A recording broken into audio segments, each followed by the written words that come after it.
Assalamualaikum warahmatullahi wabarakatuh. Selamat datang di channel Sang Penyair, channel yang membahas tentang kehidupan akhir zaman dan berbagi syair-syair kehidupan. Wahai Sang Penyair, dan seluruh umat yang mendengarkan nasihat kami melalui dirimu, maka perhatikan dengan seksama seluruh penjelasan dari kami ini, agar bisa dijadikan pedoman bagi siapa saja untuk memperoleh keselamatan dalam hidup di dunia, di alam kubur, hingga sampai nanti pada saat dibangkitkan di hari pembalasan, yaitu hari kebangkitan saat semua amal perbuatan dihitung satu persatu oleh Al-Haq Allah Subhanahu wa Ta'ala. Ketahuilah wahai Sang Penyair, bahwa takdir kehidupan itu sudah ditulis oleh Allah Subhanahu wa Ta'ala secara keseluruhan, semenjak seseorang itu diciptakan oleh Allah Subhanahu wa Ta'ala dalam bentuk ruh yang kelak setelah diturunkan di alam dunia, kemudian menjadi hamba manusia. Itulah takdir yang dimaksud dengan takdir kehidupan yang bersangkutan secara personal, atau individu, atau setiap orang satu persatu. Kemudian ada takdir yang menyangkut tentang perjalanan kehidupan alam dunia, yaitu catatan takdir tentang perjalanan dunia semenjak bumi diciptakan hingga sampai pada saatnya datang kehancuran, yaitu terjadinya kiamat. Mengenai dua perkara tersebut, maka akan kami jelaskan satu persatu secara detail, agar bisa difahami oleh semuanya, sehingga bisa mempersiapkan diri dalam mencari keselamatan hidup di dunia dan hidup di akhirat. Kami akan mulai penjelasan itu adalah dari kehidupan individu setiap orang, yang dimulai dari alam ruh. Maka ketahuilah bagi semuanya, bahwa di alam ruh itu, semuanya adalah dalam pergerakan yang sama, yaitu menyembah kepada Tuhan, kepada Al-Haq, Allah Subhanahu wa Ta'ala, hingga sampai diturunkan oleh Allah Subhanahu wa Ta'ala untuk memulai kehidupan di alam dunia, yaitu di bumi tempat kehidupan umat manusia. Sebelum ruh-ruh itu diturunkan, maka ruh-ruh itu sudah berinteraksi di alam ruh. Di antaranya adalah ruh-ruh yang bergandengan di alam ruh. Maka kelak ketika diturunkan di alam dunia, akan tetap bergandengan. Sedangkan ruh-ruh yang telah bersimpangan sepanjang di alam ruh, maka kelak ketika diturunkan di alam dunia pun, akan tetap bersimpangan. Begitu seterusnya. Bahwa mengenai apa yang akan terjadi di alam dunia ini sudah terperagakan oleh ruh di alam kehidupannya ruh. Dan yang demikian itulah yang menunjukkan tentang kekuasaan Allah Subhanahu wa Ta'ala yang tidak terbatas. Sebagaimana jika kita harus menguraikan tentang waktu alam kehidupan ruh, maka tidak bisa dijawabnya. Atau mengenai tempat alam kehidupan ruh, maka hanya bisa disampaikan dalam bagian-bagian tentang jumlah dunia yang diciptakan oleh Allah Subhanahu wa Ta'ala dan yang telah disampaikan saja. Selanjutnya kami akan lebih fokus dalam penjelasan tentang perjalanan kehidupan ruh, agar lebih mudah untuk difahami bagi semuanya. Sesungguhnya bahwa setiap ruh itu, ketika akan diturunkan ke dunia, maka ia telah disumpah oleh Allah Subhanahu wa Ta'ala untuk senantiasa beribadah kepada Allah Subhanahu wa Ta'ala, untuk senantiasa tunduk dan patuh, serta taat kepada Allah Subhanahu wa Ta'ala. Dan sumpah perjanjian itu telah disepakati oleh ruh dan Tuhannya, yaitu Allah Subhanahu wa Ta'ala. Kemudian turunlah ruh tersebut dan masuk ke dalam alam kandungan. Sedangkan dalam alam kandungan tersebut, sedang terjadi proses pembentukan yang disebut raga, yang berproses untuk menjadi janin, yang kemudian lahir sebagai seorang bayi dari rahim seorang ibu. Maka penting untuk diperhatikan bagi semuanya tentang pengaruh-pengaruh baik dan buruk dalam proses pembentukan raga yang akan menjadi bayi tersebut. Yang sangat perlu diperhatikan adalah mengenai bagaimana seorang ibu itu makan dan minum dari sesuatu yang halal ataukah dari sesuatu yang haram. Sedang keterlibatan suami itu adalah dari sisi bagaimana ia memberikan nafkah kepada istrinya, yang kemudian dimakan dan menjadi nutrisi penumbuh bagi terbentuknya raga dalam kandungan yang disebut janin. Dan selain daripada itu adalah perbuatan-perbuatan yang dilakukan oleh bapak dan ibunya selama janin tersebut dalam kandungan. Setelah ruh itu dibungkus raga dalam kandungan, maka lahirlah ia ke alam dunia dalam bentuk seorang bayi yang kemudian diberinya nama Fulan bin Fulan atau Fulan binti Fulan. Semenjak itulah catatan kehidupan di alam dunia mulai diukir, mulai dicatat dan ditulis. Mengenai pengaruh makan dan minum dan perbuatan yang dilakukan oleh kedua orang tuanya selama janin dalam kandungan adalah ketika sudah terlahir, maka bayi itu akan mempunyai kekuatan selain ruh, yaitu kekuatan dari nafsu yang 4, yaitu mutmainah, alwamah, sufiyah, dan amarah. Yang keempat-empatnya nafsu tersebut lekat dalam kekuatan yang menyatu dengan raga. Maka apabila darah yang mengalir dalam dirinya adalah dari hasil yang baik, akan terbentuk bayi itu sampai pada dewasanya menjadi baik. Dan sebaliknya daripada itu adalah hal yang buruk. Kecuali daripada baik dan buruk itu adalah pengampunan dari Allah Subhanahu wa Ta'ala karena taubatun nasuha. Selanjutnya, bahwa yang disebut hamba manusia itu terbagi menjadi 3 bagian, yaitu raga, jiwa, dan ruh. Sementara jiwa itu adalah bagian yang telah menyatu dan lekat dengan raga. Sementara ruh adalah bagian yang terpisah. Maka untuk meringkasnya kemudian bagian daripada hamba manusia itu dapat dikatakan dibagi menjadi 2, yaitu raga dan ruh. Ruh tidak membutuhkan penyucian sebab ruh itu tetap dalam keadaan suci. Sementara raga akan banyak melakukan kekhilafan, kesalahan dan lain sebagainya. Maka raga yang telah menyatu dengan jiwa tersebut membutuhkan penyucian. Di antaranya adalah perbuatan yang baik serta taubatun nasuha. Kembali lagi pada perkara ruh, mengenai kerahasiaan ruh itu berada dalam kerahasiaan Allah Subhanahu wa Ta'ala, dan sesungguhnya tiadalah diberikan bekal kecuali hanya sedikit.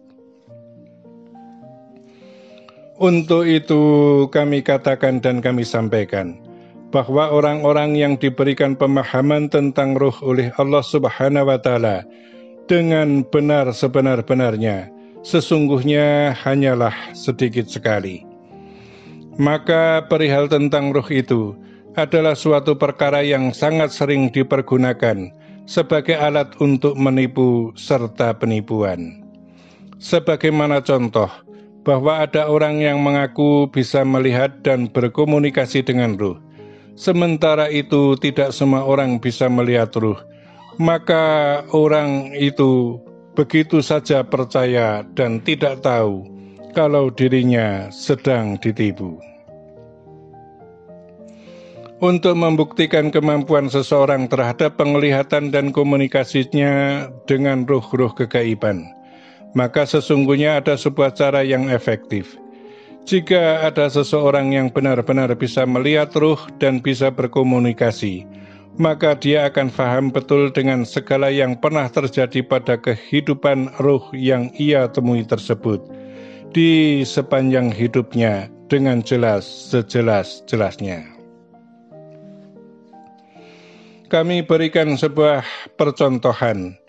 Orang yang melihat dengan benar tentang keadaan ruh, maka ketika orang itu berkunjung ke suatu tempat yang tidak ia kenali, dan kemudian ia melihat ruh dari ahli kubur rumah yang dikunjunginya itu, maka ia akan tahu namanya, tanggal, bulan, dan tahun kematiannya, serta kisah hidupnya dari ruh yang ia temui tersebut, tanpa diberitahu oleh orang-orang dari ahli kubur yang masih hidup dari ruh tersebut. Namun sebaliknya daripada itu, orang-orang yang berpura-pura melihat ruh dan bisa berkomunikasi dengan ruh, maka dia tidak akan tahu jika tidak diberitahu oleh orang-orang atau keluarganya yang masih hidup. Sebuah contoh lagi, orang kerasukan ruh tokoh zaman pada masa lalu, semisal dirasuki oleh ruhnya Patih Gajah Mada, atau Pangeran Diponegoro, atau Sunan Kalijaga, maka apabila ruh yang merasuki raga seseorang itu adalah benar, maka ruh itu akan bisa menceritakan kisah hidupnya dengan benar dan tepat. Andaikan diberikan pertanyaan, maka ia akan bisa dan mampu menjawabnya dengan benar dan tepat pula. Dan apabila ternyata jawabannya salah, maka bisa dipastikan bahwa yang merasukinya itu adalah sebangsa jin dan makhluk lainnya, namun bukan ruh yang diakuinya itu. Gambaran dan percontohan yang telah kami sampaikan ini adalah sebuah penjelasan yang gamblang dan terang benderang, termasuk orang-orang yang hanya baru sampai pada tingkatan komunikasi gaib melalui alam kebatinan dan belum melihat ruh. Maka orang-orang yang demikian itu bisa saja berbohong dan mengaku telah melihat ruh atau melihat alam gaib, kecuali dibuktikan dengan cara-cara yang telah kami sampaikan tersebut. Kemudian penting kami sampaikan kepada semuanya, bahwa satu-satunya cara mensucikan raga yang telah manunggal jiwa, yaitu nafsu, adalah hanya dengan memperbaiki diri dari perbuatan-perbuatan yang tidak dibenarkan oleh berbagai hukum, yaitu hukum agama, hukum adat, dan lain sebagainya. Setelah daripada itu, maka berlanjut pada taubatun nasuha. Tidak ada penyucian raga yang telah manunggal sukma, hanya dengan ritual-ritual tertentu, namun tetap saja berbuat yang tidak benar, maka ritual apapun tidak akan berlaku, terkecuali dengan ritual-ritual tertentu, namun diikuti dengan tekad untuk memperbaiki diri dari segala perbuatan yang kotor dan tidak benar.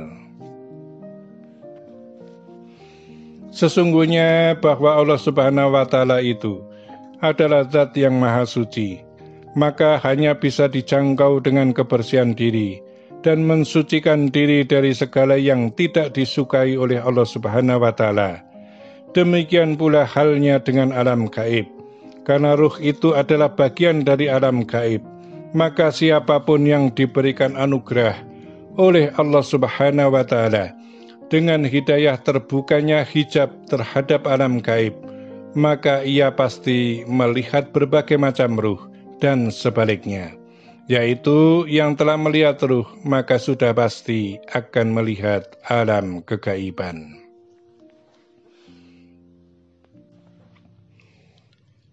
Selanjutnya akan kami sampaikan tentang ruh-ruh di alam kubur setelah datangnya kematian dari alam dunia.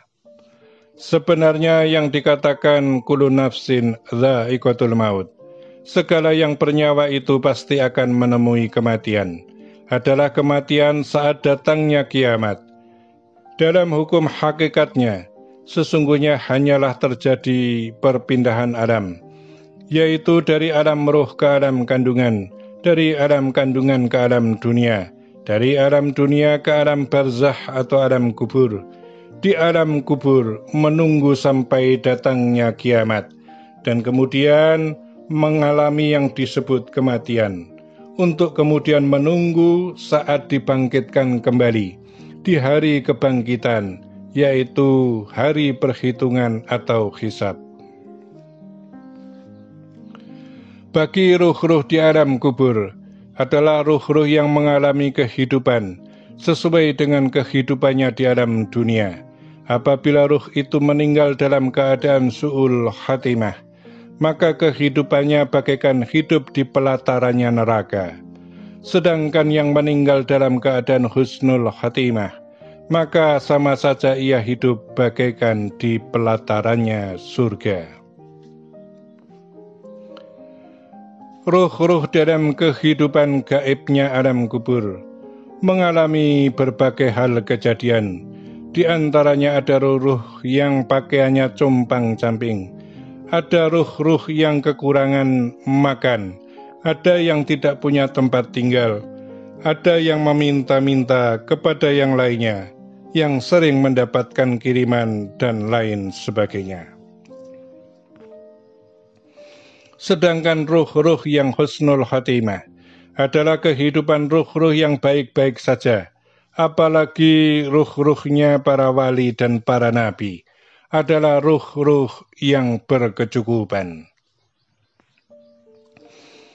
Apabila ada orang yang benar-benar diberi hidayah untuk melihat ruh dan alam gaib, maka ia akan tahu tentang bagaimana proses datangnya kematian, serta keluarnya ruh dari jasad atau raga.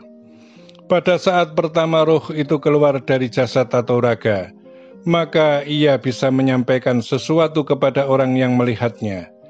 Jika ada wasiat-wasiat yang belum disampaikan, ataupun menyimpan benda-benda tertentu atau harta, baik berupa emas dan uang, maka ia bisa menyampaikan kepada orang yang melihatnya tersebut. Dan ketika apa yang disampaikan itu kemudian disampaikan kepada keluarga yang masih hidup, maka pastilah benar adanya tentang apa yang disampaikan tersebut.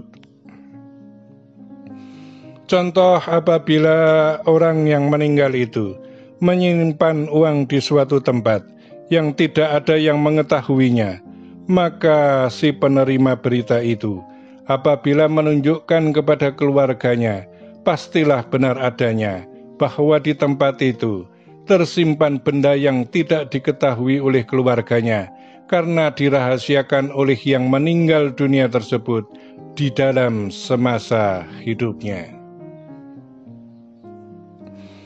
Kemudian setelah melewati dari 3 hari, ruh-ruh itu belum bisa bicara, sebab ia masih kaget atau kagum dengan dunia barunya, yaitu alam ruh di alam kubur.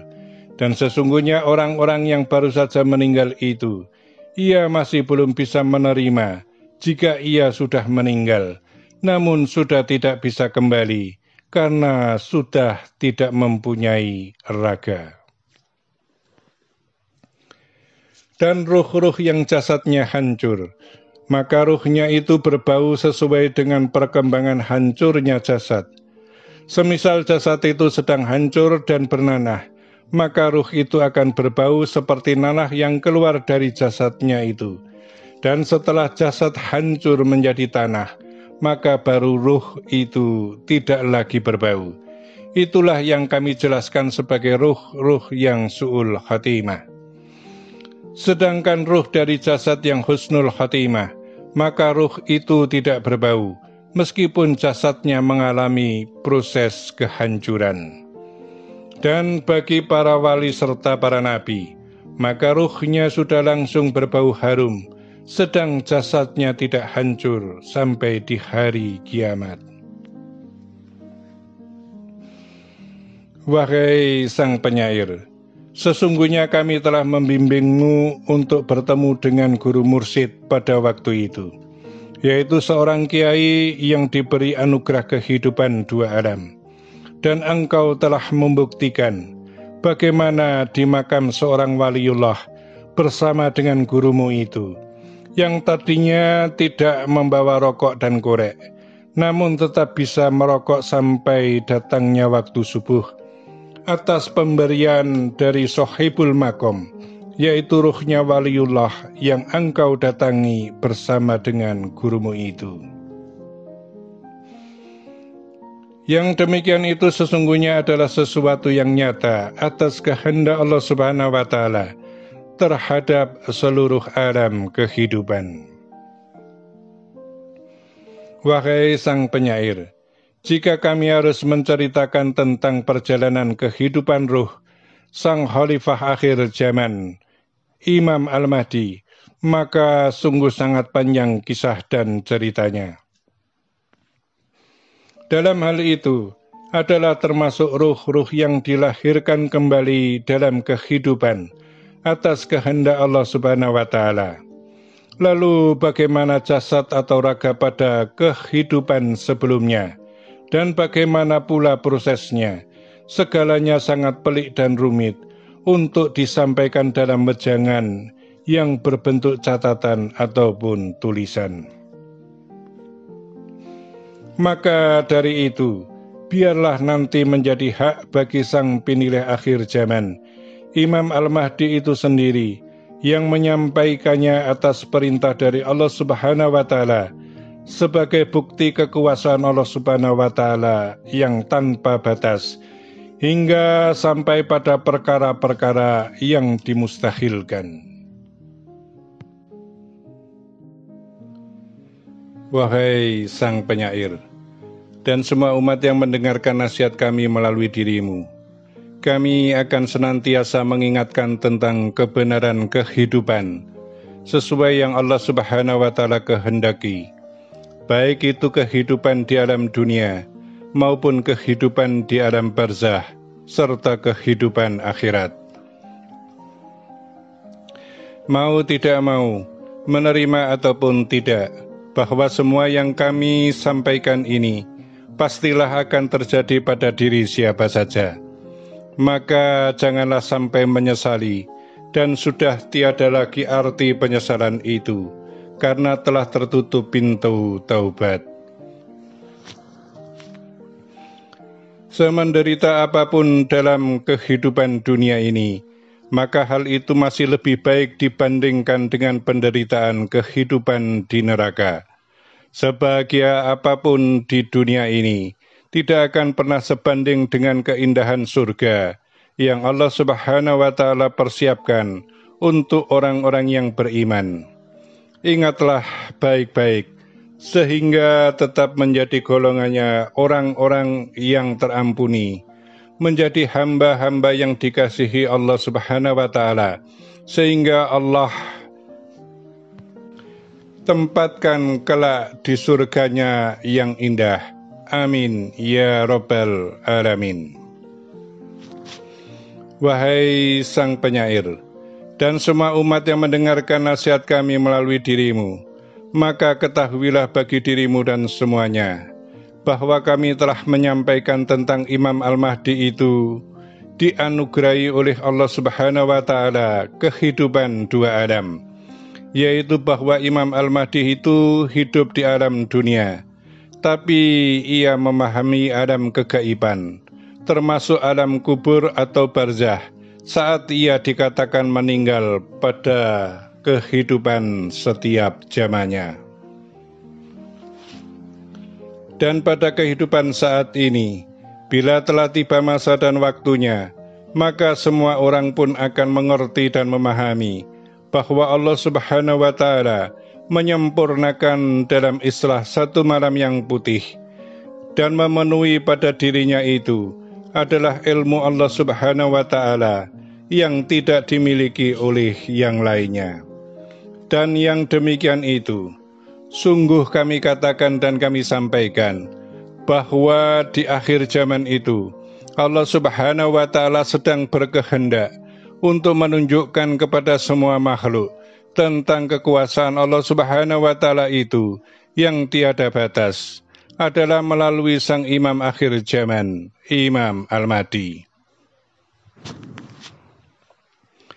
Nanti pun kamu akan tahu tentang bagaimana Allah Subhanahu wa Ta'ala itu menyertakan perlindungan kepada Imam Al-Mahdi itu adalah malaikat yang berwujud manusia, dan juga tentang bagaimana teknologi alam kegaiban yang lebih maju dari teknologi umat manusia di alam dunia, yaitu dengan dikeluarkannya pesawat-pesawat tempur hitam yang dikeluarkan dari alam kegaiban untuk membantu dan menopang kekuatan Imam Al-Mahdi dalam menegakkan keadilan di muka bumi. Serta bagaimana pula Imam Al-Mahdi mengeluarkan harta-harta kegaiban untuk kemakmuran seluruh umat sedunia. Semuanya akan terjadi secara nyata dan senyata-nyatanya terjadi benar dengan kebenaran yang sebenar-benarnya sesuai dengan kehendak Allah Subhanahu wa Ta'ala. Dan semua orang menyukai serta menyenangi ketika berbicara tentang harta dunia. Maka jika berbicara tentang harta amanah lahir saja yang belum terbukti karena belum dibuktikan oleh Imam Al-Mahdi, dan semua orang sudah hidup dengan angan-angannya tentang kekayaan dana amanah, maka kami katakan dan kami sampaikan, sungguh demi Allah, Zat yang Maha Agung, maka yang disebut dengan dana amanah lahir itu hanyalah menjadi bagian kecil dari harta-harta amanah kegaiban yang akan Allah Subhanahu wa Ta'ala kuasakan kepada Imam Al-Mahdi. Dunia akan dipenuhi keadilan dan kemakmuran. Tiada lagi yang berani melakukan angkara murka di muka bumi. Hingga sampai tiada lagi pula orang yang akan menerima sedekahnya orang lain. Karena memang kemakmuran yang sungguh sangat luar biasa. Wahai sang penyair, jika ada di antaramu yang mengatakan bahwa yang kami sampaikan melalui dirimu ini adalah sesuatu yang halu, maka biarkanlah sampai nanti waktunya Allah Subhanahu wa Ta'ala memberikan bukti yang nyata. Sebab jika Allah Subhanahu wa Ta'ala itu berjanji, tak mungkin akan diingkarinya. Jika waktunya telah sampai, maka segeralah engkau berbaiat kepadanya untuk keselamatan kehidupanmu di dunia dan di akhirat. Amin ya Rabbal Alamin. Demikianlah amanah telah kami sampaikan dan tersampaikan. Semoga bermanfaat dan terima kasih. Wassalamualaikum warahmatullahi wabarakatuh.